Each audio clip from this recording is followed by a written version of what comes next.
बिस्मिल्लाहिर्रहमानिर्रहीम।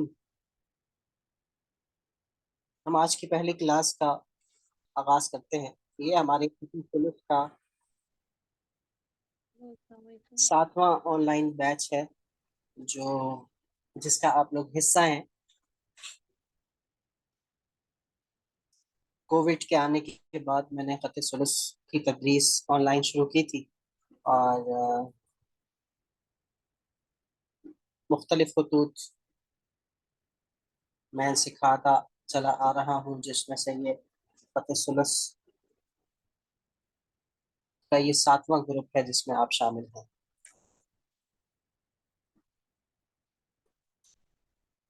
6 महीने की हमारी ये क्लास है और इस 6 महीने में हम कोशिश करेंगे कि ख़त सुलूस की जो तमाम बुनियादी बातें हैं वो आपसे डिस्कस हों। तमाम जो रूल्स हैं, कवानीन हैं, वो आपको बताए जा सके ताकि आपको ख़त सुलूस खफी हो या जली। खफी और जली क्या होता है ये मैं आपको बताता हूँ। अच्छी तरह समझने के काबिल हो जाए, ख़त सुलूस पढ़ने के काबिल हो जाए, ख़त सुलूस लिखने के काबिल हो जाए, और ये सारा का सारा दारोमदार इसका वो आपकी मेहनत पर है। जितनी ज़्यादा आप मेहनत करेंगे उस कदर आप साथ साथ सीखते चले जाएंगे इंशाल्लाह। और मेहनत किस तरह से करनी है, उसके लिए क्या क्या चीज़ें ज़रूरी हैं, वो मैं आपसे इंशाल्लाह जिक्र करता हूँ। पहले कुछ इब्तदाई बातें हैं।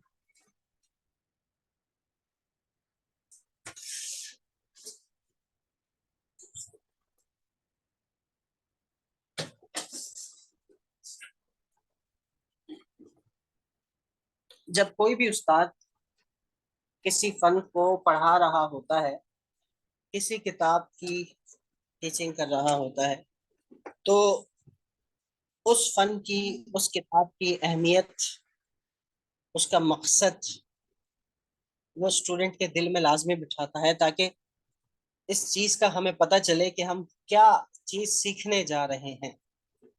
तो हमें ये इल्म हो कि हम खत सुलूस तो सीख रहे हैं, ये खत सुलूस है क्या, ये खत्ताती है क्या, कलम से हमारा रिश्ता है क्या, और कब से है, और कैसे शुरू हुआ, और इससे हमें क्या फायदा हासिल होता है।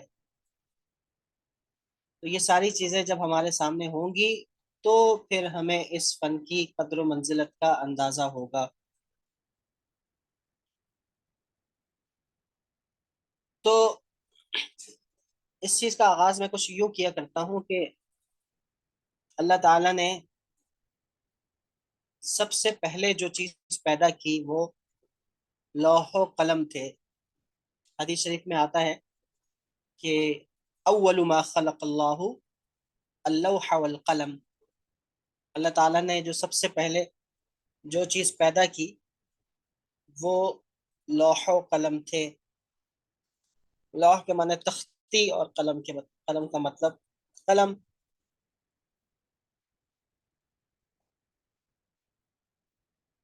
फिर उसके जरिए से, लौह कलम के जरिए से पूरी कायनात की तकदीर लिखी गई। तो कलम की अहमियत का अंदाजा हमें इसी बात से हो जाता है।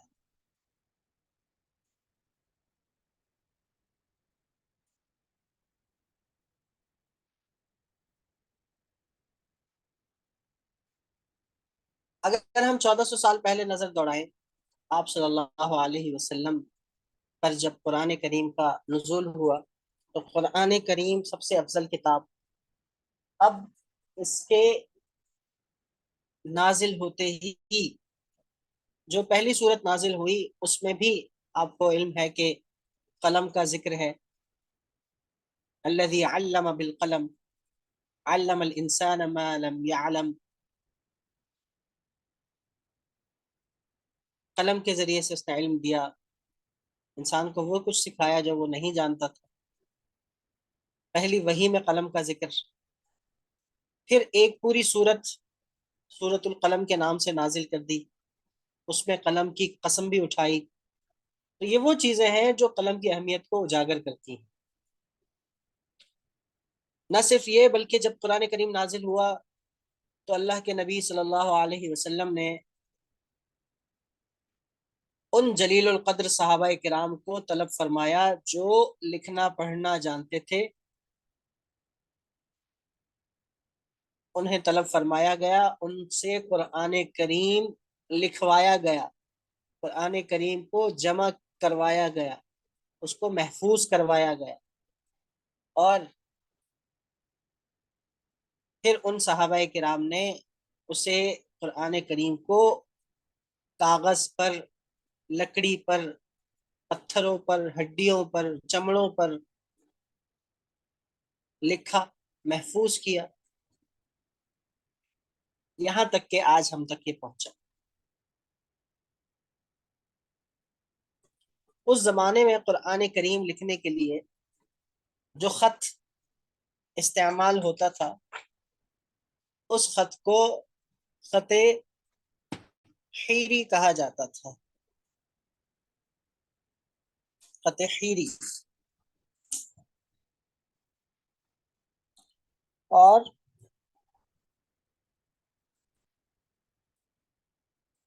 यही खत चलता चला गया, चलता चला गया। हजरत अबू बकर रजी अल्लाह अन्हु के ज़माने से, हजरत उमर रजी अल्लाह अन्हु के ज़माने से, हजरत उस्मान रजी अल्लाह तआला अन्हु के ज़माने, कुरान करीम इसी खत में लिखा जाता था। ना नुक्ते होते थे, ना एराब होते थे। हजरत अली रजी अल्लाह तआला अन्हु के ज़माने खिलाफत में जब ये खत और दारुल खिलाफा जब मदीना से कूफा मुंतकिल हुआ, तो चूंकि इस्लाम बहुत जल्द फैल रहा था, से मुताद्दी होकर फैल कर आगे अरब अजम में इस्लाम फैलने लगा, दीनी तालीम आम हुई, अरबी ग्रामर लिखी जाने लगी, पढ़ी जाने लगी, कुरान करीम लिखा जाने लगा, ज्यादा से ज्यादा पढ़ने वाले पैदा हुए। तो जब किताबें और कुरान करीम ज्यादा से ज्यादा लिखा जाने लगा, तो इस खत ने भी रिवाज पाया, खत हिरी भी मारूफ हुआ, मशहूर हुआ, उसमें तरक्की हुई, उसको अच्छा लिखने वाले पैदा हुए, एक दूसरे को देखकर, उसे सीख कर मजीद इसमें बेहतरी आई। तो कूफा की वजह से फिर खत हीरी का नाम कूफी पड़ गया। और फिर कूफी ने कई साल तक, बल्कि अगर हम कहें कि आज तक, कूफी जो है वो कुरान करीम को लेकर राज कर रहा है। कूफी का कोई मुतबादिल नहीं है। लेकिन कूफी वो असास थी, वो बुनियाद थी, जिसकी वजह से तमाम नए खतूत राइज हुए, तमाम नए खतूत ईजाद हुए, कूफी में तरक्की हुई। तो बगैर नुक्तों और बगैर जबर जेर वाला कूफी नुक्तों में तब्दील हुआ, उसके ऊपर जबर जेर लगाए गए, यूं वो मॉडिफाई होता गया, उसकी अच्छी अच्छी शक्लें सामने आने लगी, उसमें चेंजेस हुई, अच्छा लिखने वाले पैदा हुए, कुछ तरमीम की, कुछ इजाफा किया, कुछ तब्दीली की। तो यूं खत कूफी ने आकर मुख्तलिफ शक्लें बदली। तो कूफी से फिर जब कूफी मुख्तलिफ खित्तों में गया, मुख्तलिफ इलाकों में गया, तो उन अपने इलाकाई तब्दीली की वजह से कूफी में भी बहुत सारी तब्दीलियां रूनुमा हुई।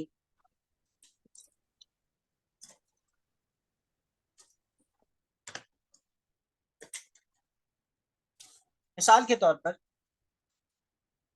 यहाँ अगर मैं आपसे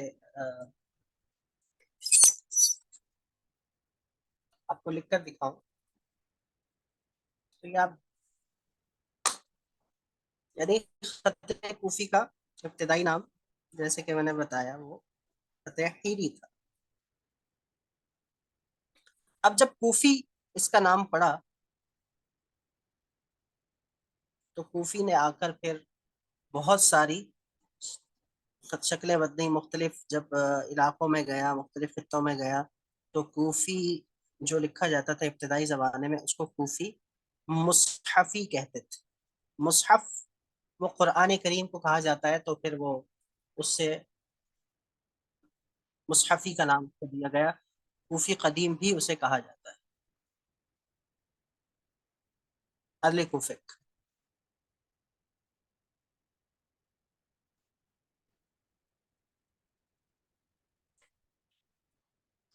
अब कूफी से फिर कूफी मशरक़ी, ये बात की इजादात है। कूफी मशरक़ी, कूफी मगरिबी, कूफी फातिमी,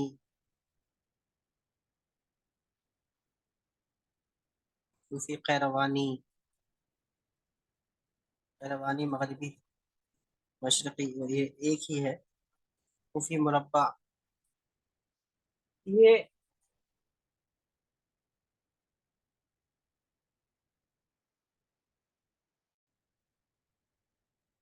कूफी की मुख्तलिफ किस्में सामने आई। 450 400 साल तक कूफी जो है वो कूफी ही लिखा जाता था कुरान करीम की किताबत के लिए। कोई इमारती काम हो, तामीर साजी हो, किताबें लिखनी हो, कुरान करीम लिखना हो, कूफी में लिखा जाता। फिर चौथी सदी के अवाखिर में, अ, चौथी सदी की इब्तिदा में एक शख्स पैदा हुए जिनका नाम मोहम्मद बिन अली और उनका लक़ब इब्न मुक़ला था।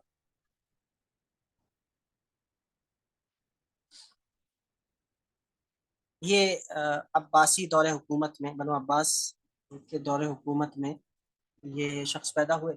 और ये बहुत आलिम फाजिल साइंटिस्ट, रियाजीदान, मुख्तलिफ उलूम में, मुख्तलिफ फ़नून में इनको बहुत ज़्यादा महारत थी, बड़े साहिब इल्म व फजल थे। तो ऐसे लोग बादशाह की नज़र में आ जाते हैं। तो ये दरबार पहुंच गए और इनका एजाज़ इकराम किया गया। लोगों का इनके गिर्द एक मजमा होता था, इनसे सीखते थे, इल्म हासिल करते थे। को वजीर बनाया गया, वजीर से ये वजीर आजम बने। और वजीर आजम बने तो जाहिर सी बात है फिर इनके हासिदीन भी पैदा हुए, हसद करने वाले, इनसे चलने वाले। तो इनको जेल भी जाना पड़ा। और 3 दफा वजीर आजम बने, फिर 3 दफा जेल गए। कुरान करीम लिखने की सादत इनको जेल में हासिल हुई, और जेल में बैठकर कैद खाने में इन्होंने 3 कुरान करीम लिखे और 6 नए खतूत इजाद किए, 6 नए स्क्रिप्ट्स इजाद किए, जिनमें खत कूफी को बुनियाद बनाकर खत कूफी को ही लेकर इन्होंने खत नस्ख और खत सुलस और खत मुहक्कक, खत रेहान, खत रिका और खत तवाक़ी। तौक़ीअ का तवाक़ीअ दोनों कहा जाता है। ये इजाद,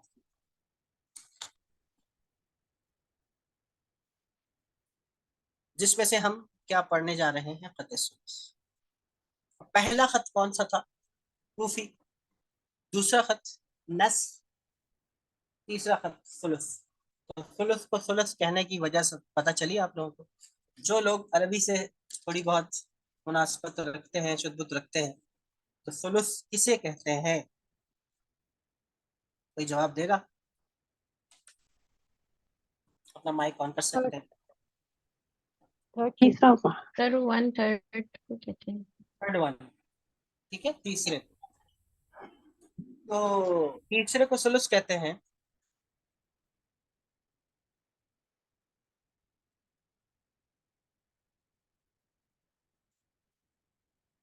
तो इसीलिए इसको सुलस कहा जाने लगा। और भी इसकी सुलस कहने की वजूहात है, लेकिन ये भी एक वजह है। ये भी कहा जाता है जिसने सुलस सीख लिया, खत सुलस, गोया कि उसने खत्ताती का एक सुलस सीख लिया, 1/3 हिस्सा वो सीख लिया।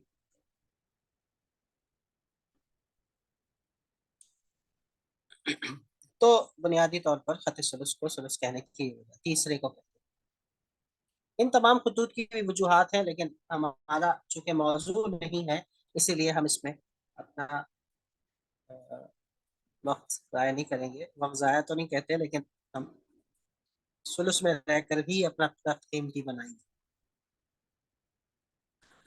बाद में फिर जब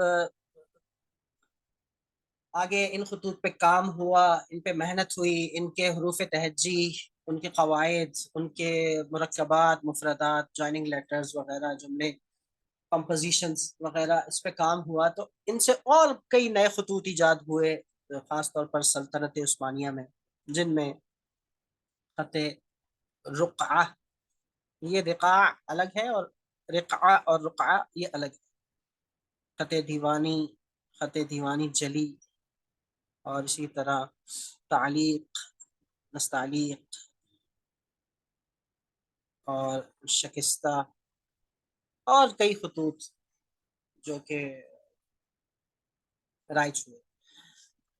अच्छा, फिर मुख्तलिफ इलाकों में जाकर हर खत ने कुछ ना कुछ अपनी शक्ल तब्दील की, जैसा कि मैंने कूफी से बताया कि कूफी के फिर इतने सारे धड़े बन गए। और खत नस्क में भी, नस्क तुर्की नस्क है, इराकी नस्क है, और इसी तरह दहलवी नस्क है। सुलुस में ये हुआ कि सुलुस की दो किस्में बनी। सुलुस ने अपनी अ, बुनियादी तौर पर सुलुस की दो शक्लें हैं। एक है खत सुलुस खाफी, और एक है जली, सुलुस जली। अब खफी और जली किसे कहते हैं, कौन बताएगा? सर ये एक खफी। तजवीज की इस्लाह है, अरबी की इस्लाह है। और ये सर खफी, सर खफी हिडन और छुपा हुआ, और जली वाजे जाहिर। हाँ, किसने जवाब दिया ये? नाम बताइए। मनाल, मनाल। मनाल ने जवाब दिया, ठीक है जी, मनाल का जवाब दुरुस्त है। तो खफी हिडन को कहते हैं, छुपे हुए को, जली जो प्रोमिनेंट हो, वाजे हो। तो खफी छोटे को भी कहते हैं, जली मोटे को भी कहते हैं। जैसे कि हम कहते हैं ना भाई, कुरान करीम में कोई अच्छी लहने जली खफी कर दी, तो उससे गुनाह लाजिम नहीं आता कोई। और लेकिन लहने लहने जली कर दी, कोई बड़ी गलती कर दी, तो उससे गुनाह लाजिम आता है, गुनाहगार होता है बंदा। छोटी गलती, बड़ी गलती, लहने खफी, लहने जली। इसी तरह सुलुस खफी, सुलुस जली। तो एक है छोटा सुलुस और एक है बड़ा सुलुस। पहले हम सुलुस खफी सीखेंगे और फिर सुलुस जली की तरफ आएंगे। सुलुस खफी वो पहली सीढ़ी होती है जली की तरफ जाने के लिए। अब सुलुस खफी के बहुत सारे नाम हैं। सुलुस खफी को सिर्फ सुलुस भी कहा जाता है। सुलुस खफी को सुलुस खफी भी कहा जाता है। सुलुस खफी को सुलुस आदि भी कहा जाता है। और सुलुस खफी को सुलुस मुसलसल भी कहा जाता है। चुनाचे जब मैं सिर्फ सुलुस कहूं, तो उससे मुराद सुलुस खफी हो। जब सुलुस खफी कहूं तो भी यही मुराद है, जाहिर सी बात है। सुलुस आदि और सुलुस मुसलसल, अब ये क्यों कहा जाता है, ये इंशाल्लाह आगे जाके आपको पता चलेगा। जबकि सुलुस जली, और आमतौर पर हम सुलुस लिखते हैं ना, तो सुलुस खफी जो होती है वो कुछ इस तरह से होती है कि, यानी जब आप लिख रहे होते हैं तो हर पिछला लफ्ज अगले लफ्ज से जुड़ा हुआ होता है,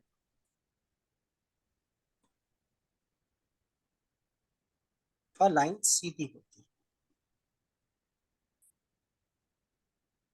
अब पिछला लफ्ज अगले लफ्ज के साथ ये चलता आ रहा है, तसलसल है इसमें।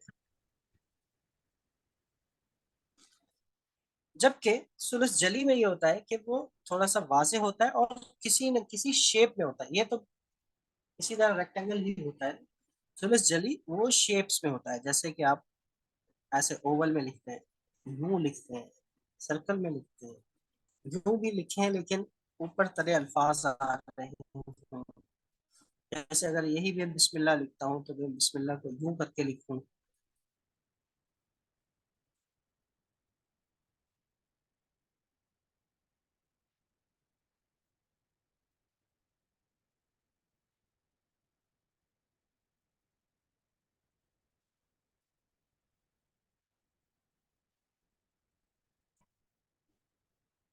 बात समझ में आ रही है आपको? किसी शेप में ऊपर नीचे चढ़ा, इसी तरह से, या यूं लिख दो।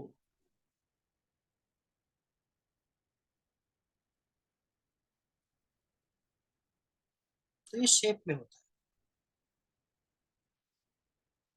इस पे हम बाद में आएंगे, पहले हम ये करेंगे, और इसके लिए पहले हम इंडिविजुअल लेटर्स सीखेंगे, ज्वाइनिंग लेटर्स सीखेंगे, फिर इसकी कंपोजिशन सीखेंगे। जब ये लफ्ज बनाना आएंगे तो ये कंपोजिशन हमारे लिए बड़ी आसान होगी। तो इस तरह से ऊपर तले ये अल्फाज।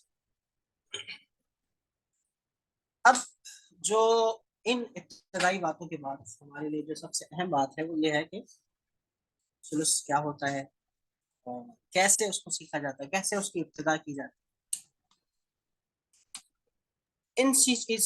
इन चीजों से पहले मैं आपको ये बता दूं कि ये जो आप लिखेंगे, ये जो आप अलिफ लिखेंगे, ये जो आप इब्तिदा करेंगे, तो इसका भी आपको अजर मिलेगा।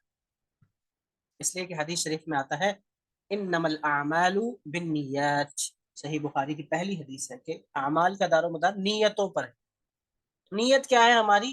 कि हम कुरान करीम को अच्छा से अच्छा लिखें, हमारी दुनिया और आखिरत अच्छी हो, इससे हम दिली सुकून हासिल करें, अल्लाह राजी हो, अल्लाह का नाम लिखें, उसके रसूल का नाम लिखें, दुरूद पाक लिखें, अशार लिखें, आयात लिखें, कसीदे लिखें, और अपने ज़ौक़ को तस्कीन दें, अपनी रूह को तस्कीन बख्शें। तो ये सब आपके जब दिल में होगा, जब आपकी नीयत ये होगी, तो एक हदीस में ये भी आता है कि अल्लाह के नबी ने फरमाया कि मैं ये नहीं कहता कि अलिफ लाम मीम एक हर्फ है, बल्कि अलिफ एक, लाम एक, मीम एक। एक दूसरी हदीस में आता है कि जो एक हर्फ पढ़ता है उसको कितनी नेकियां मिलती हैं? 10 नेकियां मिलती हैं, कुरान का एक हर्फ। एक हदीस में ये आता है कि जो कुरान सीखने की गर्ज से अटक अटक के पढ़ता है उसके लिए दुगना अजर लिखा जाता है, डबल अजर लिखा जाता है।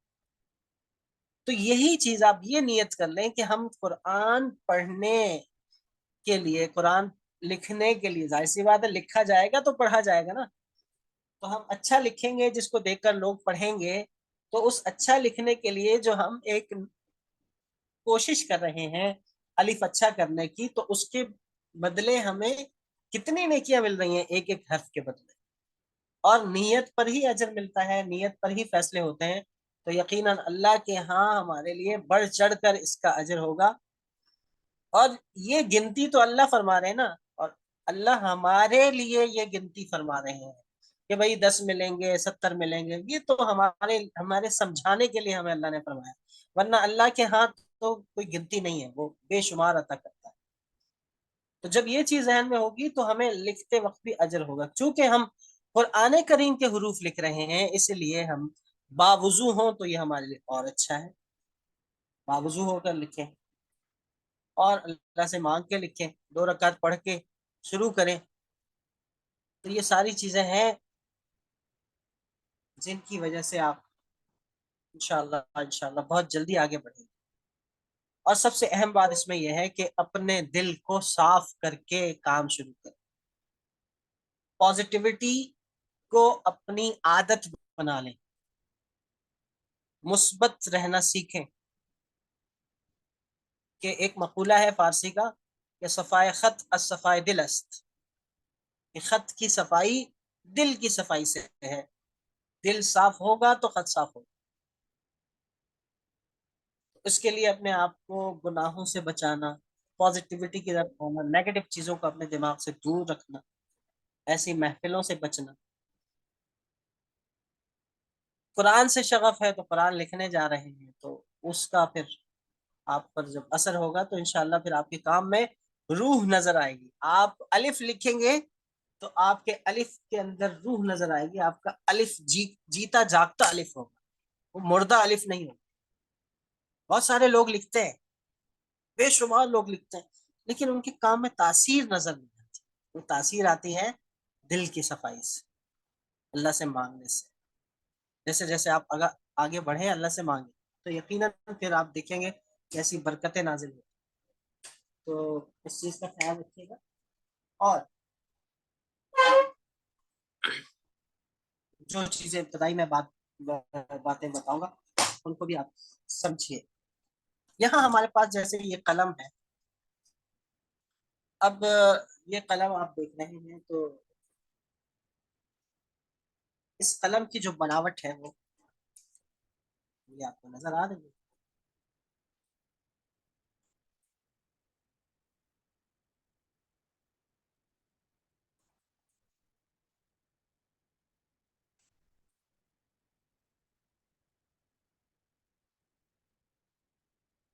अब ये एक ऊपर वाली नोक है और एक ये नीचे वाली नोक है। ऊपर वाली नोक को क्या कहते हैं? वहशी। नीचे वाली नोक को कहते हैं उनसी। ये जो बीच में एक कट होता है ना, तो ये देखिए, मैं इसको कलम को यूं करके दबा के दिखा रहा हूँ। ये आपको एक कट नजर आ रहा है। फाउंटेन पेन में भी कट होता है। तो इसको कहते हैं शक। शगाफ हम उर्दू में कहते हैं, अरबी में शक कहा जाता है। वहशी, वहशत कहते हैं ना। वहशत होती है जिस चीज से उस चीज को इंसान दूर रखता है। तो ये मुझसे दूर है, ये मेरे करीब है। जिससे उन्स होता है उसको करीब रखता है इंसान। ये उनसियत है। शक, शगाफ को कहते हैं, जैसे शक कमर, शक सदर।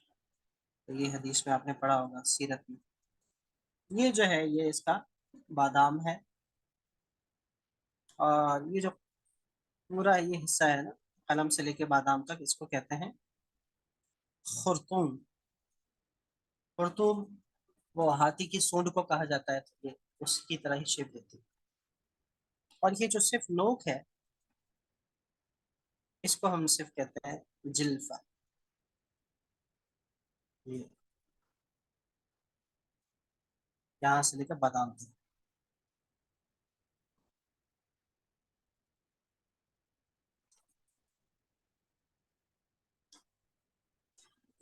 ये आपको क्यों बताया? ये आपका इससे जो आपको फायदा होगा वो अब आप जानेंगे।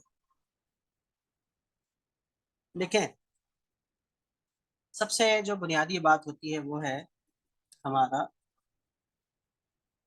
नुक्ते को पहचानना। हमने ये जो मेरा कलम है, इस कलम की ऊपर वाली नोक को वहशी कहते हैं, नीचे वाली नोक को उनसी कहते हैं। इसको मैंने इंक में डिप करके जब यूं किया, एक दफा पेपर पे टच किया, तो ये हो गया खत। खत। इस खत को चार जानिब से मैं जब लगाऊंगा,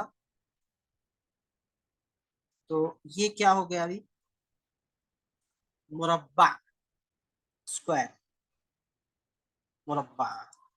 ये ये नुक्ता है और ये मुरब्बा नुक्ता है, यानी चौकोर नुक्ता है, चारों कोने बराबर है।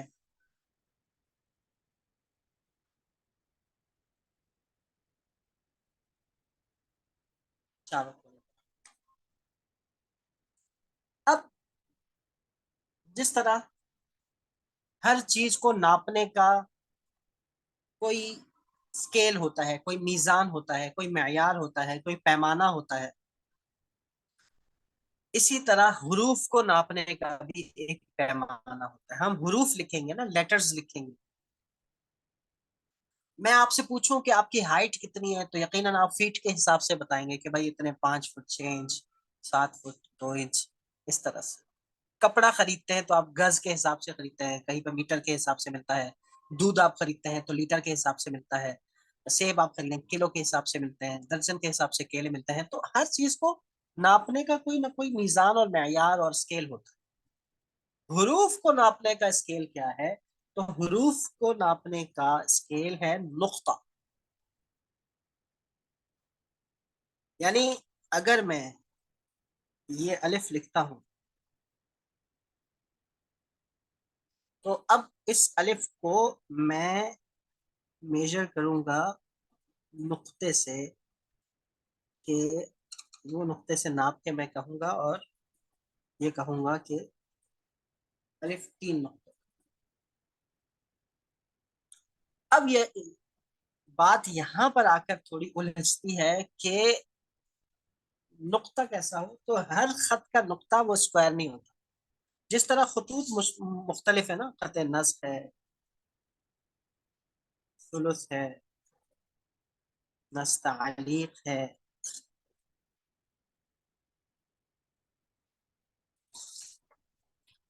रुक़ा है, दीवानी है, जुली दीवानी है, सूफी है, इसी तरह ये मुख्तलिफ खतूत हैं तो इनके नुक्ते भी मुख्तलिफ हैं। जैसे नस्ख का नुक्ता वो हो मुरब्बा होता है, कभी मुरब्बा से एक बाल के बराबर कम भी होता है। नस्तालीक का नुक्ता भी मुरब्बा होता है, यूं करके इसको यूं गोल कर देते हैं यहाँ से। रुका दीवानी का मुरब्बा से वन थर्ड कम होता है, यानी दो तिहाई, स्क्वायर का दो तिहाई, टू थर्ड। सूफी का नुक्ता वो मुरब्बा भी होता है लेकिन गोल भी होता है।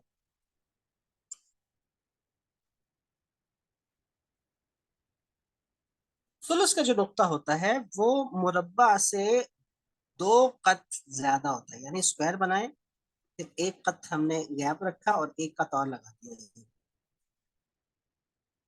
तो यहां से लेकर यहां तक ये ये जो बना ना, ये हमारा सुलुस का नुक्ता हुआ, यानी इतना। स्क्वायर से कुछ बड़ा कर। ये बात बताइए भाई, समझ में आ गई? सुलुस का नुक्ता कितना होता है? हमारी जो जितनी भी डिस्कशन होगी ना, वो सारी इसी को सामने रखते हुए होगी। हम जितने भी हुरूफ लिखेंगे सबको इसी नुक्ते से नापेंगे। ये नुक्ता आपने 45 डिग्री पे रख के बनाना है। 45 डिग्री, आप डी ले लें, आप स्केल ले लें, 45 डिग्री पे आप कलम रखें और ये आप सलूस का नुक्ता लें। सर एक कट आगे है ना? एक कत आगे है, एक कत तो मैंने रखा जो ब्लैक है, उसके बीच में जो व्हाइटनेस का एक कत रह गया उसको भी तो काउंट करना है। जी बच्चे, अभी दो को भी दो कट, ठीक है। हाँ, तो दो कत हो गए, यानी अब मैं इसको भी ब्लैक कर दूं ना, तो अब ये दो हो गए। ठीक है, ये हुआ सुलूस का नुक्ता। तो जिस खत का नुक्ता होता है उसी खत के, उस खत के हरूफ को उसी खत के नुक्तों से नापा जाता है। मैं ये नहीं कर सकता कि मैं नस्तालीक के नुक्तों से, नस्तालीक के अलिफ को सुलुस के नुक्तों से नापूं।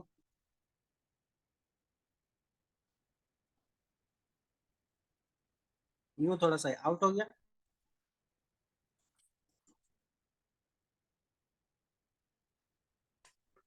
या नस्तालीक के अलिफ को मैं रुका के नुक्तों से नापूं, यूं अलिफ छोटा हो गया, तो ये गलत। सर ये जो नुक्तों के जिस बीच में जो नुक्ता, गैप आ रहा है, सॉरी, हाँ ये जो गैप आ रहा है। ये जो नुकात बनाए हैं इनके बीच में जो गैप आ रहा है, ये ये इसको भी हाँ हम किस तरह ये काउंट करते हैं?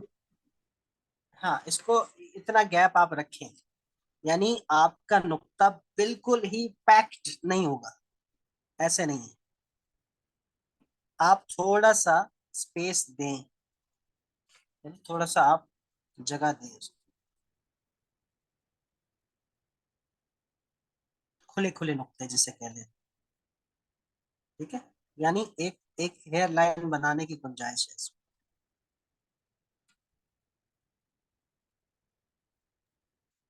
सर इससे उसके लेटर की मेजरमेंट पे तो कोई फर्क नहीं आता? कोई फर्क नहीं आता, कोई फर्क नहीं आता। और ये भी मैं आपको बता दूं कि अब जैसे मैंने एक हेयर लाइन बनाई है, तो इससे तो फर्क नहीं आएगा, लेकिन अगर ज्यादा आप करते हैं, नुक्ते आप छोटे बनाएंगे या नुक्ते बड़े बनाएंगे तो फर्क आएगा। नुक्ता सही बनाकर बीच में एक हेयरलाइन का गैप लाना, इससे कोई फर्क नहीं पड़ता। लेकिन अगर आप नुक्ते ही बड़े बनाएं यूं, अब जैसे कि मिसाल के तौर पर मैं यही नुक्ता बनाता हूँ, लेकिन यानी साइज यही होगा, लेकिन मैं क्या करता हूँ,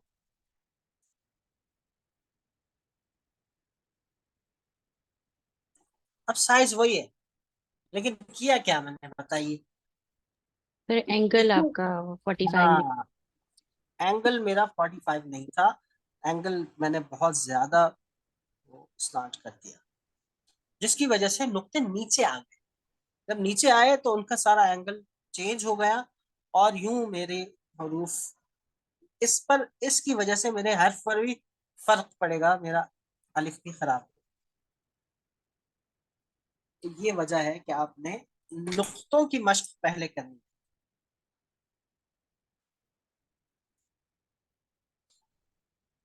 अब नुक्तों की मश्क के लिए क्या किया जाए, तो उसकी वजह, उसका तरीका मैं बता चुका हूँ आपको कि सुलुस ये 45 पे रखें आप। एक वो आप ज्योमेट्री का डी लें, उस पर 45 का एंगल ड्रॉ करें, यहाँ ऐसे पकड़ के यूं करके बार बार बनाएं इसको। कहीं पर इधर उधर हो जाए, फिर उसको सेट करें एंगल को, फिर आप बनाएं थोड़े से गैप से। फिर ये प्रैक्टिस है आपकी, एक होमवर्क आपका ये भी है कि आप सीधे सीधे नुक्ते बनाते जाए, यूं बनाए फिर यूं बनाए। आप चाहें तो मिला के बना दो। अब इसके बीच में भी सुलूस का नुक्ता आ गया,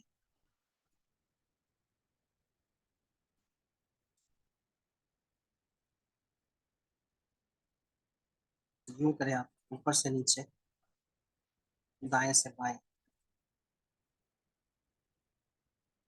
छोटा बड़ा होगा आपसे।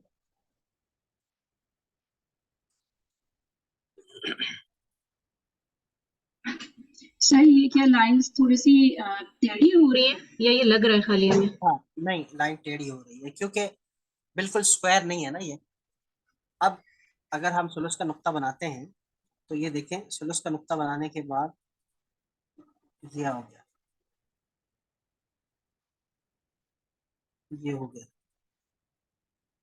वो जो हमारे चारों पॉइंट्स थे वो इक्वल नहीं रहे, इसी वजह से हमारा नुक्ता इधर आया। जब इधर आया तो हमारी डायरेक्शन थोड़ी सी तिरछी हो जाएगी। क्लियर हो गई बात सबको? ये हो गया जी। अच्छा जी, किसी का माइक ऑन होने की वजह से अगर आपकी स्क्रीन मेरी वो इधर उधर डाइवर्ट हो जाती है, तो अपनी मेरी स्क्रीन पर आकर उस पर डबल टैप करेंगे आप, तो वो डबल टैप करने से पिन, स्क्रीन पिन हो जाएगी। डबल टैप कर दिएगा।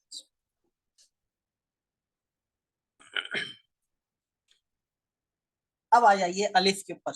अलिफ लिखने से पहले यहाँ पर मैं आपसे एक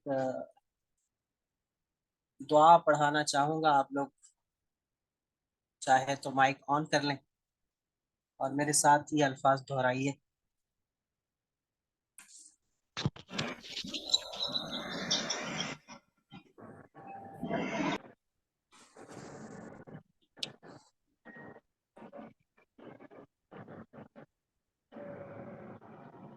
बिस्मिल्लाहिर्रहमानिर्रहीम। बिस्मिल्लाहिर्रहमानिर्रहीम। रब्बी यस्सिर रब्बी यस्सिर वला तुअस्सिर वला तुअस्सिर रब्बी तम्मिम बिल खैर रब्बी तम्मिम बिल खैर वबिहिल औन वबिही बिल अल औन औन औन वमिनहुल इनायतु वर्रशाद। मिनहुल इनायतु वर्रिशाद। या फत्ताह, या फत्ताह, या फत्ताह, या फत्ताह। या पता या पता या पता। इसका मतलब है कि ए अल्लाह, आसान फरमा और इसे मुश्किल ना फरमा, और इसे खैर के साथ इख्तिताम पसीर फरमा। हम तुझी से मदद मांगते हैं और तुझी से ही तौफीक और हिदायत तलब की जाती है, हाँ। ऐ दिलों को खोलने वाले। तो ये आप जब भी लिखेंगे, ये दुआ मैं आपको सेंड कर दूंगा। जब भी आप लिखने बैठे हैं, मशक करने बैठे हैं, इस दुआ को एक दफ़ा पढ़ लें और अल्लाह से मदद तलब करके इसको शुरू करें। ये असातिज़ा का रिवायती तरीका भी है। और किसी भी काम को शुरू करने से पहले अगर हम अल्लाह की तौफीक मांगे, अल्लाह की इनायत मांगे, तो इंशाअल्लाह उस काम में खैर बरकत होगी। अब आइए बिस्मिल्लाहिर रहमानिर रहीम। ये देखिए, मैंने कलम जो पकड़ा हुआ है, तो ये मैंने अपनी वहशी नोक के सामने अपनी शहादत की उंगली रखी है, और मेरी जो मिडिल फिंगर है वुस्ता, उस पर मैंने कलम को टेका हुआ है, कलम रखा हुआ है।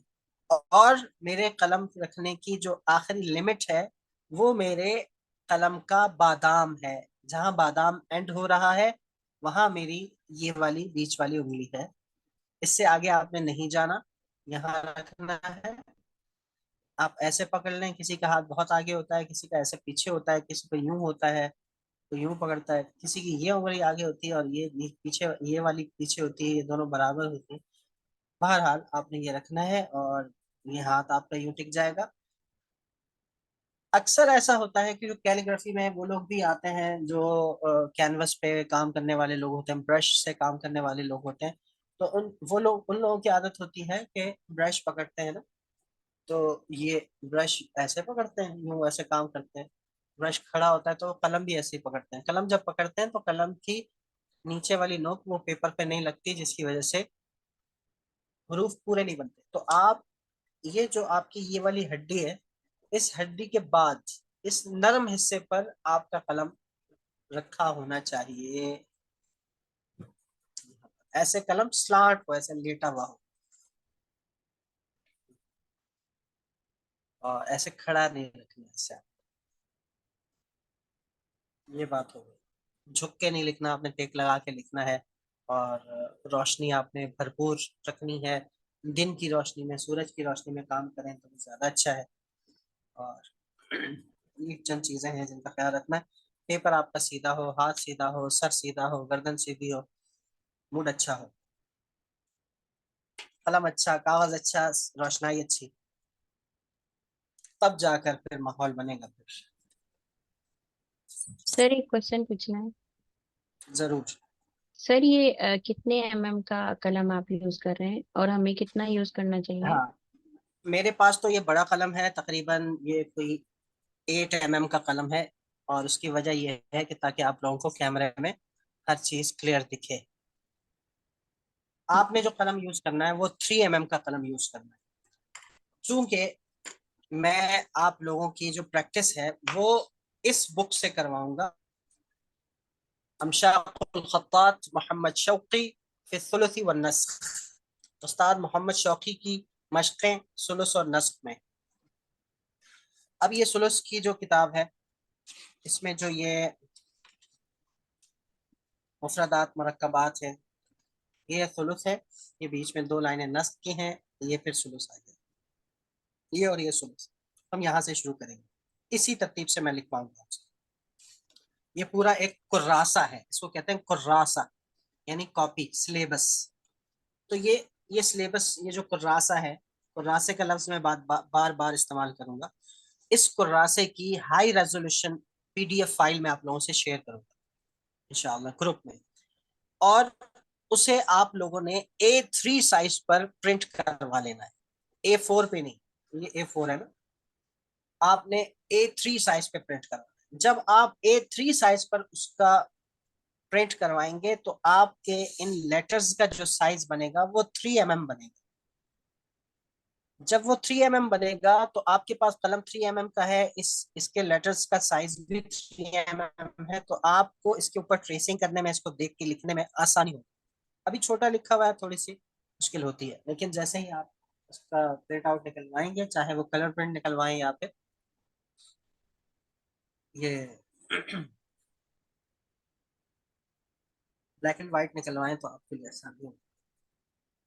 मैंने मैं आपको तरीका बताता हूँ आप लोगों की आसानी के लिए, ताकि शुरू ही से अगर आप एहतमाम करते हैं तो अच्छी चीज आपको मैसर आ जाए।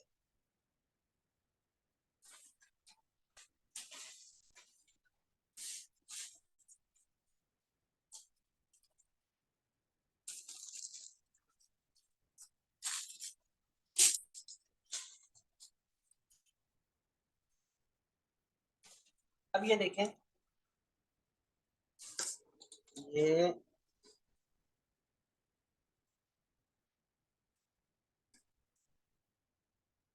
ये देखिए, ये मैंने अपने कुछ स्टूडेंट्स के लिए करवाया है। तो इसको आप देखें, इसकी ये स्पाइरल बाइंडिंग है। पहले कलर प्रिंट निकलवाया 250 ग्राम के पेपर पे, आर्ट कार्ड पे। और ये वाली फाइल मेरे पास मौजूद है जिसमें सिर्फ खत सुलूस है। मैं आपको ये फाइल भी भेज सकता हूँ जिसमें सिर्फ खत सुलूस है। और ये 3 mm का साइज है, इस कलम का साइज 3 mm है। तो इतनी बड़ी ये प्रिंटिंग है, आपको ये ट्रेस करने में आसानी होगी। फिर इसकी मैंने हार्ड कोटिंग करवाई है।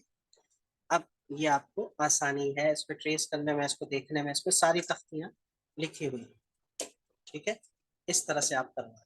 ये सुलूस का हो गया, फिर ये नस का हो गया।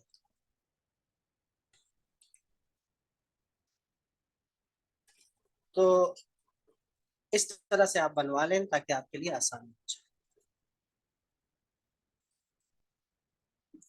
अब इसके ऊपर प्लास्टिक कोटिंग है ना, हार्ड कोटिंग है। अगर आप इसके ऊपर कलम भी फेंकते हैं तो आपका कलम ऐसा पूरा का पूरा कोई मुश्किल नहीं होगा सीखने में। हत्ता कि इंक इंक में डिप करके भी लिखेंगे तो भी रिमूव हो जाएगा प्लीज। तो इस तरह करवा लें।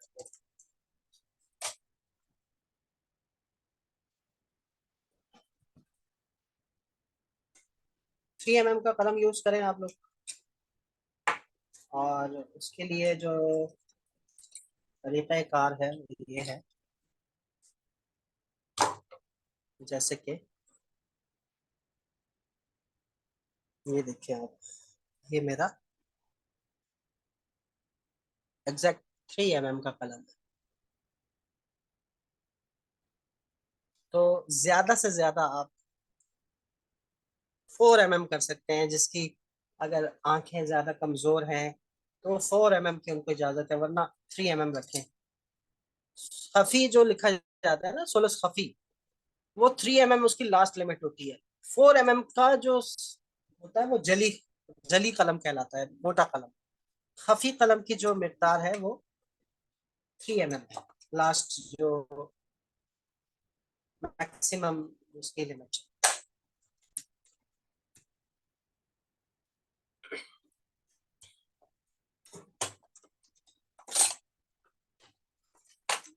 आज हम अलिफ करते हैं इंशाल्लाह। और नुक्ते की प्रैक्टिस है, आपकी अलिफ की प्रैक्टिस है।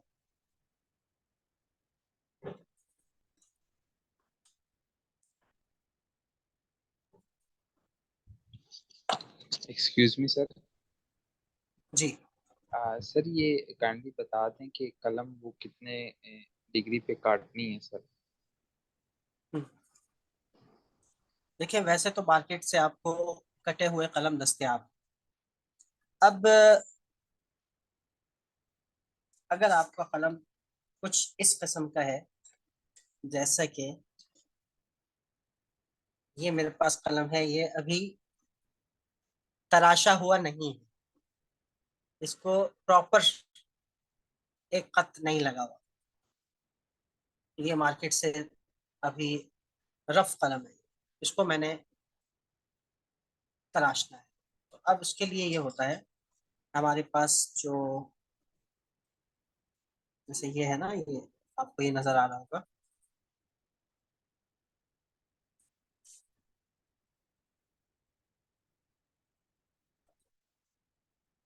एक स्क्वायर तस्वीर करें आप। स्क्वायर को हाफ करें, हाफ का हाफ, फिर हाफ के हाफ का हाफ, फिर उसका हाफ।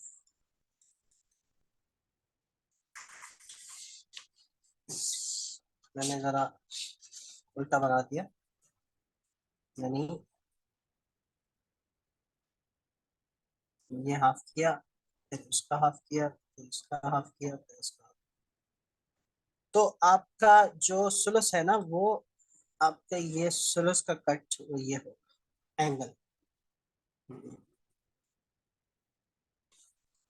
और यहाँ से अगर देखा जाए, यानी अगर आप ये इसको डी तस्वर करते हैं, तो आपका ये 25 से लेकर 30 के दरमियान इसका एंगल आता है। 25 से 30 के दरमियान सुलस का एंगल आता है। यूं यूं देखें कलम, और यूं देखेंगे तो आप 25 का ऑपोजिट क्या आता है, ये 30 का, इस तरफ ये 180 है ना, ये 90 है, तो यहाँ 30 का ये 28 या 25 उसका जो ऑपोजिट बनता है ना यहाँ पर, वो आप जाविया रखेंगे। उसका बेहतरीन तरीका यह है कि आप ऐसे अपने जो आपका ये मक्ता है उसके ऊपर ड्रॉ कर लें। मुझे अगर आप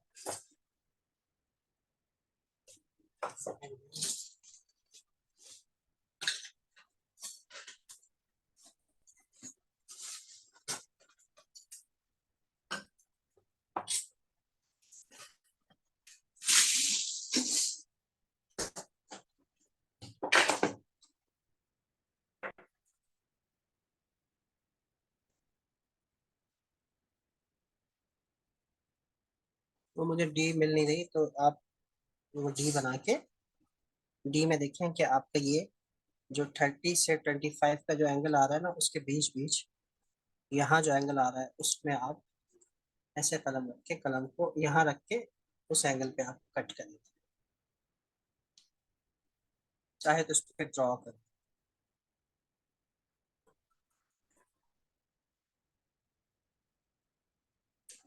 मुख्तलिफ खतूत के मुख्तलिफ एंगल्स होते हैं कलम के, और सुलस का ज़्यादा तिरछा होता है, इसी वजह से कि सुलस की पूरा कलम इस्तेमाल होता है। सुलस की ऊपर वाली नोक भी और नीचे वाली नोक, पूरा कलम इस्तेमाल। उम्मीद है कि मैं आपके सवाल को कुछ हद तक समझा पाया हूँ। जी जी सर, बहुत शुक्रिया, आगे समझ। अच्छा जी, अब आपने ये है 60 डिग्री पे कलम रखना है। खत सुलस में कोई हर हर्फ के लिए स्पेसिफिक एंगल नहीं है, बल्कि मुख्तलिफ जो लेटर्स होंगे उनकी वजह से हमारे एंगल्स चेंज होते रहेंगे। ये रखा,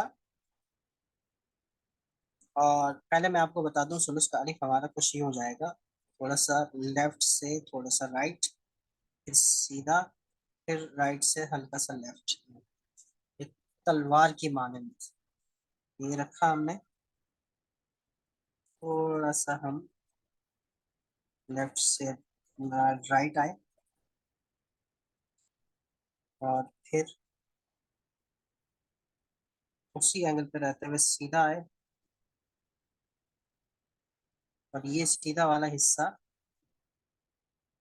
इसकी मकदार ज्यादा है, और फिर हम ऐसे करते करते राइट से लेफ्ट आ गए और कलम को थोड़ा सा सीधा कर दिया। सीधे से मुराद मैंने यहाँ लाते हुए कलम को आहिस्ता आहिस्ता अपने अंगूठे को ऐसे नीचे की तरफ यूं किया, तो कलम मेरा हल्का सा मूव हुआ और सीधा होकर यहाँ से पतला, थोड़ा सा मुड़ा भी इस जानिब और पतला भी।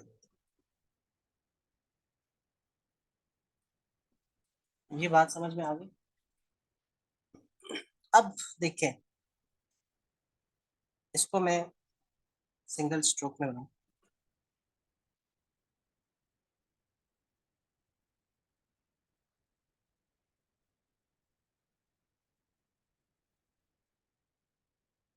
ये है मेरा अलिफ। और इसमें अभी बाकी है इसका ताज,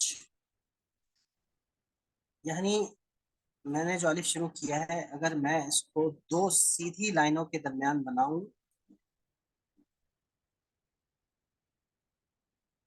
तो आप देखें कि मेरा अलिफ इस लाइन से शुरू हुआ और इस लाइन पे टकराया और दरमियान में खत्म हुआ। यहाँ पर गोया कि यहाँ भी फासला है और यहाँ भी फासला है, ये घूमा है। और ये सब का सब एक सुलुस के नुक्ते के अंदर अंदर हुआ, यानी ये जो दो लाइनें हैं ये सुलुस के नुक्ते के अंदर है।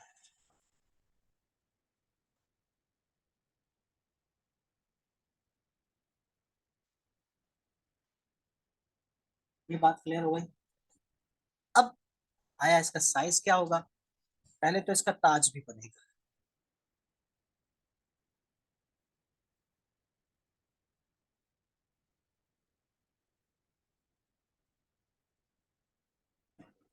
ताज के लिए 60 डिग्री पे हमने ये कलम स्टार्ट किया था, तो 60 डिग्री पर ही एक कत के फासले से ऊपर कत रखना है। ये देखिए दरमियान में मैंने एक कत के बराबर नेगेटिव स्पेस छोड़ दिया, फिर ऊपर कलम रखा, कलम को रखकर मैं ऊपर वाली नोक अपनी जगह है, नीचे वाली नोक को अंदर खिसकाया मैंने, यानी ऐसे रख के मैंने कुछ यूं किया, ये देखा, ये किया तो इसके साथ टच हो गई ये लाइन। अब मैं इसको नीचे लाऊंगा। पहले मैंने यूं किया, अब मैं पूरे अलिफ को, पूरे स्ट्रोक को नीचे लाऊंगा और ये देखिए ये। अब ये जो मेरे कलम की आपको स्याही नजर आ रही है, स्याही के दो हिस्से बाहर हैं और एक हिस्सा अंदर है। 2/3 बाहर है और एक हिस्सा अंदर है। ये जो पॉइंट है, ये जो हिस्सा है, इसकी सीध में ये, और ये जो ऊपर वाला जो पॉइंट है इसकी सीध में ये करके इसको ये जोड़ देंगे, तो ये हमारा अलिफ का ताज है। और ये ताज एक और 1.5 नुक्ते से थोड़ा ज्यादा और 2 नुक्ते से कम, इतना हो। 1.5 नुक्ता हमारा यहाँ तक बनता है ना, ये 1.5 नुक्ते से ज्यादा और 2 नुक्ते से कम, ये इतना होता है ताज। यहाँ पर नेगेटिव स्पेस आपको नजर आएगी। अब आप पूरा अलिफ देखें तो ये अपने ताज के साथ मुकम्मल लगेगा। अब आई बात कि अलिफ कितने नुक्तों का होगा, तो 3, 4, 5, 6, 7, 8, 2.5, 3, 2.5, यानी पहला स्ट्रोक हमारा 2.5 नुक्तों का, दूसरा 3 नुक्तों का, तीसरा स्ट्रोक 2.5 नुक्तों का।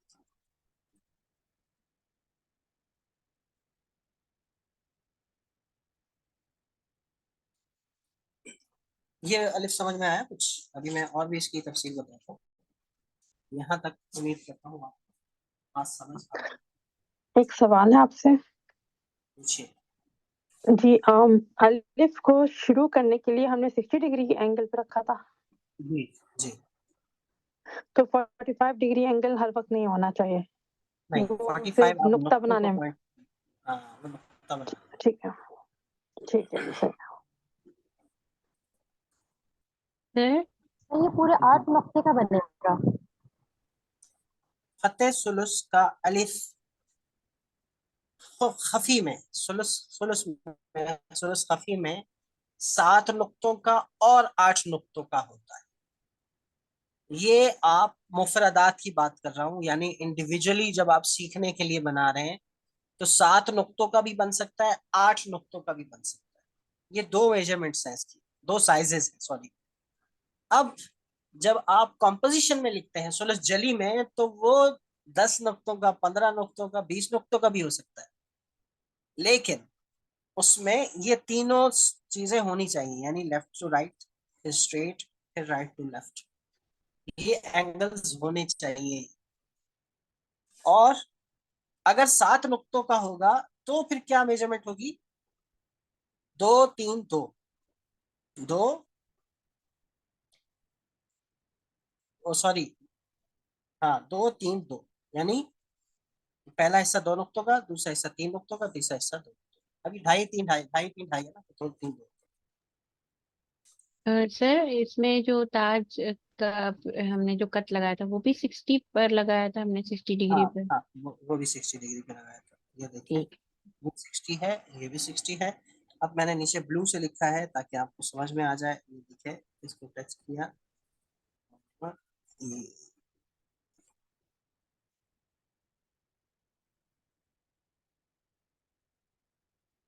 अब सुलुस में आप कई जगह देखेंगे कि अलिफ बना हुआ है।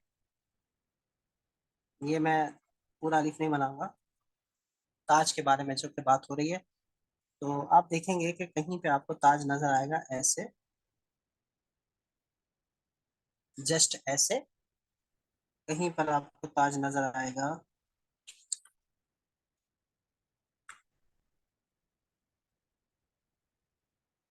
ऐसे, कहीं पर आपको ताज नजर आएगा ऐसा, ऐसे करके, ऐसे अंदर की तरफ,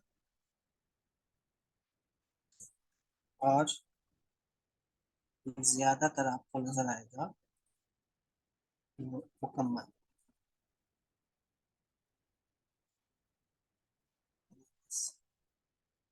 तो ये सारे दुरुस्त है, ठीक है। ये थोड़ा सा मुड़ गया, ये थोड़ा सीधा रहा, नोक भी है, इसमें नोक नहीं है, यहाँ तक है सिर्फ, इसमें प्रॉपर है पूरा।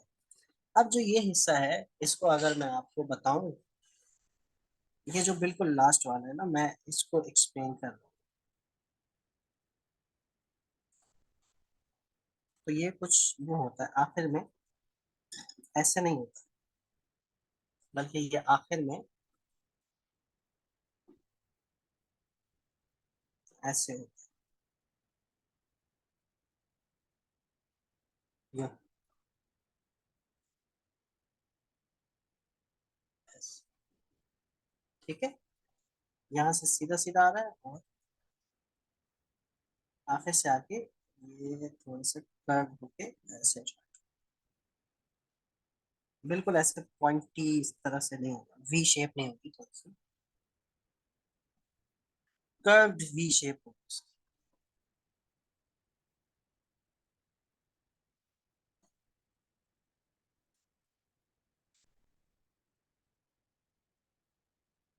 अलिफ समझ आया भाई आप लोगों को? जी सर। एक और सवाल आपसे है कि जब आपने ताज बनाना शुरू किया था तो आपने हल्का सा उसको टर्न किया था, उस टर्न करने की वजह क्या थी? वजह क्या है? ठीक है, आइए उसे जानते हैं।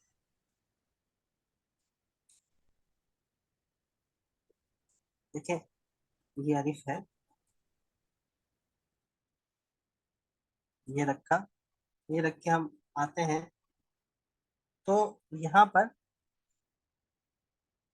एक स्ट्रेटनेस सी आ जाती है यहाँ पर।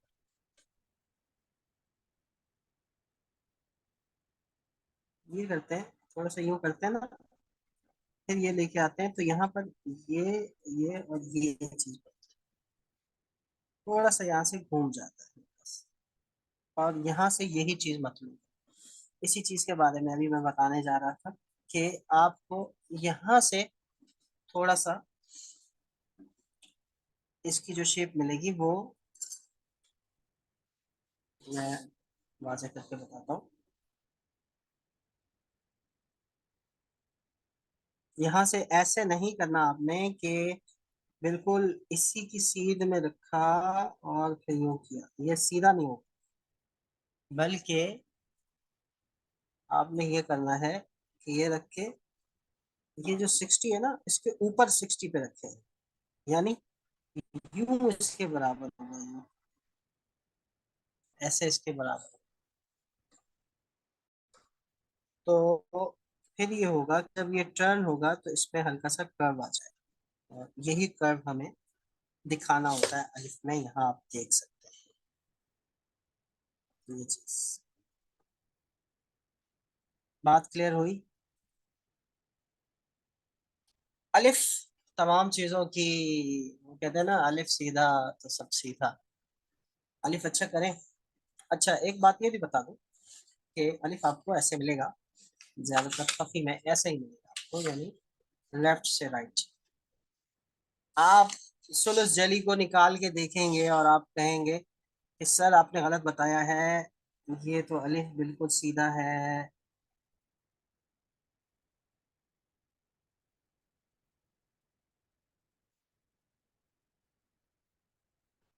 तो अब क्या होगा? तो भाई सुलुस जली में अलिफ सीधा होता है, खफी में इस तरह करते हैं, जली में भी इसी तरह होता है, खफी की तरह होता है, लेकिन गैर महसूस तौर पर। यानी उसमें ये तमाम एंगल्स आ रहे होते हैं, होता तो सीधा है, लेकिन उसमें ये होता है कि ये पतलापन, फिर कलम थोड़ा सा ऐसे खुला, और मोटापन, और फिर मोटे से पतलापन।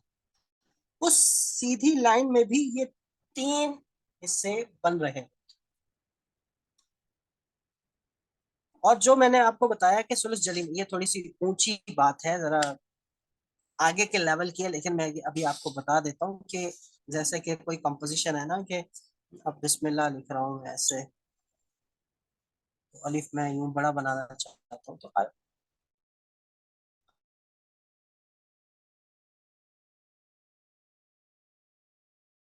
बड़ा होगा, और मैं एंगल को ज्यादा ही तिरछा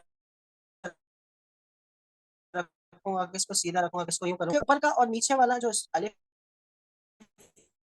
है मेरा, ये 2.5 नुक्तों का ही रहेगा, तो बीच वाले का होगा। यानी अलिफ में बनाने जा रहा हूँ बड़ा, तो ये मैं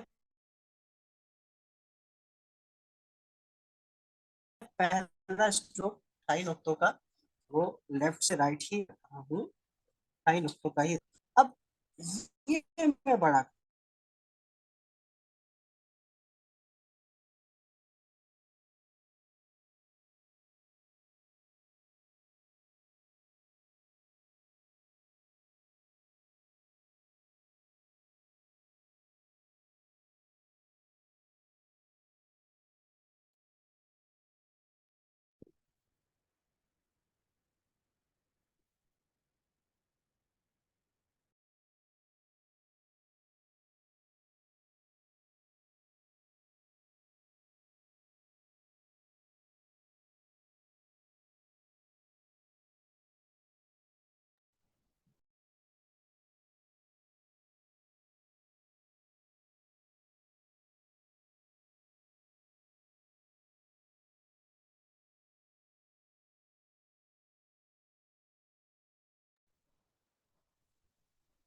हाँ, मुझे आवाज नहीं आ रही। जी सॉरी, वो थोड़ा सा नेट का इशू हो गया था। ये बात समझ में आ गई आपको? तो ये दोबारा बता दें, जो आपने कॉम्पोजिशन बता रहे थे ना कि हाँ बीच में लंबा होता है, वहां से दोबारा बता दें। जी, ये मैं दोबारा बताता हूँ। और उसमें ये है कि इसमें आपने, मैं ये बताना चाह रहा था कि आप कहीं चलो जली में जब बड़ा अलिफ लिखते हैं, कोई 15 नुक्तों का और 12 नुक्तों का, 10 नुक्तों का, तो उसमें ये करना होता है कि आपका पहला स्ट्रोक और आखिरी स्ट्रोक अपने साइज पे रहेगा, यानी ये तो 2.5 नुक्तों का रहेगा, ये हमारे साथ हुआ था। ये पहला और आखिरी जो स्ट्रोक है वो हमारा 2.5 नुक्तों का रहेगा, लेकिन दरमियान वाले को आप सीधा रख के जितना भी बड़ा करना चाहें तो वो आप कर सकते हैं। 1 2 3 4 5 6 7, उसको हमने पढ़ा। ये आपका एक्सटेंड होता रहेगा, ऊपर वाला और नीचे वाला हिस्सा ऊपर आ जाएगा। इसको आपने तूल देना है। अब अ, मैं अपनी बात समझा सका हूँ? जी सर, क्लियर होगी बात। जी। जी सर। आप जब भी बोलेंगे। जी, तो बस आज का सबक हमारा यहीं तक है। आपकी जो सुलुस की मश्क है, वो सुलुस का जो होमवर्क है वो आपका अलिफ है, और इसकी भरपूर मश्क कीजिएगा, और मुझे ग्रुप में दिखाते रहिएगा आपकी क्या प्रोग्रेस है। और फोटो कॉपी करवा लें कलम, उसको तैयार रखें, और फिर इंशाल्लाह अलिफ आपका अच्छा हो जाएगा, तो इससे आपका काफ और लाम वगैरह दीगर कई स्ट्रोक्स आपके अच्छे हो जाएंगे। तो इंशाल्लाह फिर आपसे नेक्स्ट क्लास में मुलाकात होगी। आज की क्लास के हवाले से मजीद कोई किसी का क्वेश्चन हो, सवाल हो तो सर जी। कलम जो आपने लिखे हैं, क्या हम जावी कलम इसमें इस्तेमाल कर सकते हैं इसके लिए? जावी जावी कलम। कलम, जावी कलम आर्ट पेपर पर नहीं चलता, आर्ट पेपर पर मुश्किल होती है। आप उसको मुकाहर पेपर पर यानी आहार पेपर पे आप लिख सकते हैं। और मुकाहर पेपर पर जरा वो मुश्किल से चलता है। कोई भी कलम यूज करें। सर मेरा ये क्वेश्चन है कि जब कलम कुछ टाइम यूज कर लें तो उसके आगे से टिप ना वो खराब थोड़ी सी हो जाए, तो जी। उसको सर कट करने के लिए अगर तो वो नॉर्मल कटर जो आपने वीडियो में बताया था वो यूज करें तो वो स्ट्रेट हम्म नहीं कटती सर, वो थोड़ी सी कर्व में आ जाती। तो आपने वीडियो में सर हम्म जो वो अपना वो नाइफ सी दिखाई थी वो नॉर्मल तो अवेलेबल नहीं होती, हम्म तो कोई हम्म। अल्टरनेट कि वो बंदा कट कर ले। हाँ, फिर आपने यही करना होता है कि चूंकि ब्लेड में वैसे भी कर्व होता है जरा सा, तो ब्लेड जो है वो कर्व भी काटता है, तो आपने सीधे काटने के लिए कोई मजबूत धारी धार चीज का इस्तेमाल करना होता है। जैसे अगर मैं कहूँ कि भाई ये मेरी थोड़ी सी ये खराब हो गई है, तो इसको मैं कट करने के लिए उसी एंगल पे रहते हुए 0.5 मिलीमीटर के गैप से इसको मैं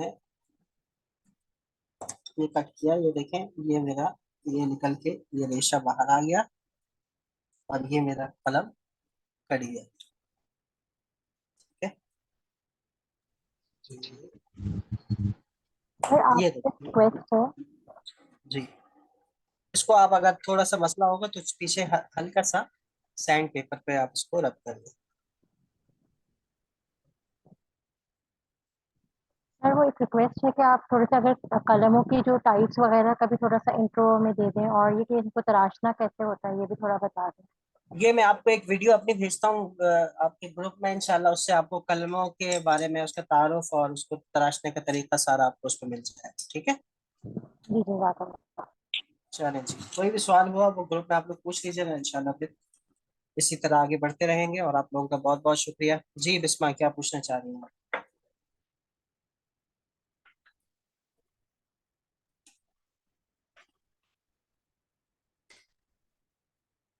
मेरा जो पेपर है ये मेरा है, चूंकि वाइट मैंने बैकग्राउंड रखना है आपको दिखाने के लिए, तो ये मैट पेपर है। ये मैट है और ये 128 ग्राम का है मैट पेपर, A3 साइज का। इस पे मैं आप लोगों को दिखा रहा हूँ, क्योंकि मैट रखना पड़ता है ताकि मेरे जो लैंप की लाइट जो है वो भी इस पर इफेक्ट ना हो, आपकी आंखों पे ना पड़े। तो इस तरह से सब क्लियर नजर आता सर सर ये ग्लोसी शीट ही है ना सर आपकी? है जी। ग्लॉसी है ग्लॉसी ही, लेकिन थोड़ी सी मैट है। जो कैलेंडर टाइप का होता है ना, शाइनी नहीं है, ज्यादा मैट है ग्लॉसी। सर हमारे पास A3 जो है वो अगर खाली मैट में हो तो वो यूज कर सकते हैं ना? बिल्कुल यूज कर सकते हैं, बिल्कुल यूज कर सकते हैं। आज की क्लास से आप लोगों को फायदा हुआ? जी सर, बहुत ज्यादा। अल्हम्दुलिल्लाह। सर माशाल्लाह बहुत फायदा हुआ, लेकिन थोड़ा मुश्किल लग रहा है अलिफ। ये मुश्किल तो होता है, सर, नामुमकिन नहीं। सर मैंने पूछना था कि अब हमारी नेक्स्ट क्लास मंडे को होगी? मंडे को होगी इंशाल्लाह। नेक्स्ट क्लास मंडे को 7:30 बजे होगी। जब तक आप अलिफ को रगड़ें और अलिफ अच्छा करें। जी, हम ना क्या पूछना चाह रही हैं आप? जी सर, मैंने अभी आपसे पूछ लिया क्वेश्चन। अच्छा, चलें जी, ठीक है। सर और ये बहुत बहुत शक का पूछना था जी। कि जो आपने कलम में बीच में लगाया था वो तो बाजार से नहीं लगा हुआ होता, तो उसका क्या मकसद होता है और वो लगाना होता है? हम्म अब ये जो बीच में शगाफ लगा होता है, कलम आमतौर पर जो मार्केट से मिलते हैं उसमें ये शगाफ नहीं होता। उसका मकसद ये होता है, कलम के अंदर जब कट लगता है तो आपने फाउंटेन पेन में देखा होगा कि कलम की जो इंक होती है वो उसी रास्ते से नीचे आती है, यानी वो इंक को फ्लो देता है, और आपकी इंक आपकी मतलूबा मिकदार के मुताबिक नीचे आती है। तो अगर हम बगैर शगाफ के लेते हैं तो भी आप तजर्बे की बुनियाद पर लिख सकते हैं, लेकिन आमतौर पर जब आप शगाफ लगाते हैं तो इंक उसमें रह जाती है और वो आहिस्ता आहिस्ता नीचे आ रही होती है, जिसकी वजह से आपके लिए लिखना आसान होता है। यही वजह है कि आप ये वाले कलम देखें, मिसाल के तौर पर ये मेरे पास बड़ा कलम है, तो इसमें कितने शगाफ हैं? हर 4 मिलीमीटर पर एक शगाफ होना चाहिए। तो ये यानी 8 मिलीमीटर का कलम होगा तो उसमें 2 शगाफ होंगे, 12 मिलीमीटर का होगा तो उसमें 3 शगाफ होंगे, ये 34 mm का है तो इसमें 1 2 3 4 5 6 7 शगाफ है। तो इससे फ्लो के साथ इंक आती है और कलम में जरा टेक्सचर आता है। ये जो लाइनिंग है ना, ये आपको दिख रही है हल्की हल्की टेक्सचर, ये इसके अंदर ये दिखाई देता है। तो बहुत सारे फायदे हैं इसके। सर जो हमने प्रैक्टिस करनी है वो सिर्फ सुलस उसमें खफी करनी है ना, जली की जरूरत तो नहीं है प्रैक्टिस की? नहीं नहीं नहीं, जली जली जली आपका इसी के अंदर आएगा, अच्छा। आगे जाके जली शुरू होगा। ये खफी ही चलाएंगे हम, खफी से ही जली सीखा जाता है। यानी खफी पहली सीढ़ी है और फिर 10वीं सीढ़ी वो जली है, तो हमने सीढ़ियां चढ़नी है अभी। ठीक है सर, सर तो इंशाल्लाह। तो बाकी ये है कि कलम का साइज कोई भी हो, कलम का साइज कोई भी हो, उसी कलम के साइज से नुक्ता बनेगा। मैं ये नहीं कहूंगा कि मैं मुझे ये नुक्ता बनाने के लिए इसको ऐसे ऐसे भरना पड़ेगा, नहीं। जो मेरे कलम का साइज है उसी के साइज के बराबर वो जो सुलस का नुक्ता बन रहा है, वो हर कलम के साइज का अपना नुक्ता होता सर ये शगाफ जो है वो खुद से हम लगा सकते हैं अपने कलम में? है। तो ये आई थिंक ताहा भाई ने ये सवाल भी पूछा था, तो हमने यही करना होता है कि शगाफ खुद लगाना पड़ता है, खुद लगाना होता है। लगा दें आप। शगाफ लगाने का ये है तरीका कि आपके कलम का जो साइज है ना 8 mm है, तो आप ये करें कि कलम के बीच में बिल्कुल सेंटर में शगाफ लगाएं, और वो भी आप 8 mm का ही लगा सकते हैं। ऐसे बीच में रख के एक टक करें बस। तो ये आपका शगाफ ये आ गया। सर अगर 3 mm का कलम है तो मतलब 1.5 मतलब बिल्कुल सेंटर में आना चाहिए ना? सेंटर, हाँ बिल्कुल सेंटर में आ जाए, और 3 mm। और लिखने के बाद कलम को अच्छी तरह, लिखते लिखते भी आप, एक हाथ में कलम हो दूसरे हाथ में आपकी टिश्यू हो, तो आप साफ करते रहें उसको।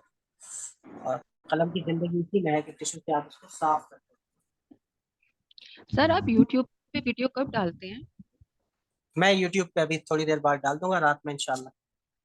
उसी अच्छा रात सर, में आप लोगों की वीडियो अपलोड हो जाएगी इंशाल्लाह। सर ये जो आपने बड़ी कलम दिखाई थी जिसके अंदर बहुत ज्यादा शगाफ थे, तो सर ये क्या 25 और 30 डिग्री के दरमियान ही कटी हुई मिलती है सिर्फ सुलस के लिए, या मतलब ये किसी और खत के लिए भी इस्तेमाल हो सकती देखें, ये साइज, ये एंगल मैटर नहीं करता, खास तौर पर जब आप माहिर हो जाते हैं। आम तौर पर जो कटे हुए होते हैं ना, मिलते भी हैं अगर कटे हुए, तो ये एक नॉर्मल साइज होता है, एंगल होता है। इसमें आप सारे स्क्रिप्ट्स लिख सकते हैं, सुलस हो, नस्ख हो, नस्तालिक हो, सारे लिख सकते हैं। ये कोई ज्यादा नहीं होता, ये 25 से 30 डिग्री के दरमियान ही होता है।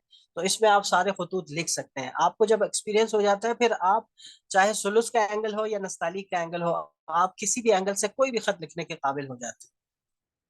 तो इस चीज को आपने जहन पर तारी नहीं करना कि मैं ये ज्यादा तिरछा रखूंगा तो मुझसे सीधे नस्तालिक नहीं लिखा जाएगा, ये वो। तो आप इससे बेपरवाह होकर लिखेंगे तो इंशाल्लाह फिर आपके लिए आसानी होगी। चलें जी, बहुत मजा आया आप लोगों के साथ, और बहुत बहुत शुक्रिया आप लोगों ने ज्वाइन किया। इंशाल्लाह अगली क्लास में मुलाकात होती है। फी अमान अल्लाह, अल्लाह हाफिज, सलाम अलैकुम।